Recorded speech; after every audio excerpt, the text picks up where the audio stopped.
Jembatan penghubung antar kampung di Kabupaten Maros, Sulawesi Selatan terputus setelah diterjang luapan air sungai. Kondisi ini terjadi saat hujan deras disertai angin kencang melanda.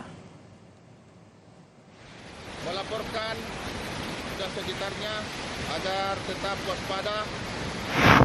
Rekaman video amatir memperlihatkan aliran sungai di Kabupaten Maros, Sulawesi Selatan yang meluap pada Senin kemarin.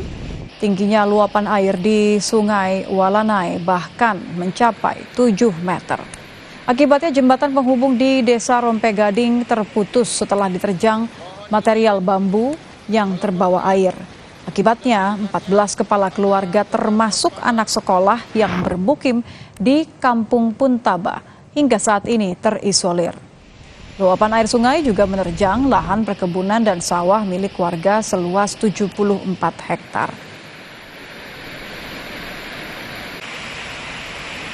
Dari terputusnya jembatan ini ada 14 kakak di dusun Kampung Puntaba yang terisolir sampai sekarang.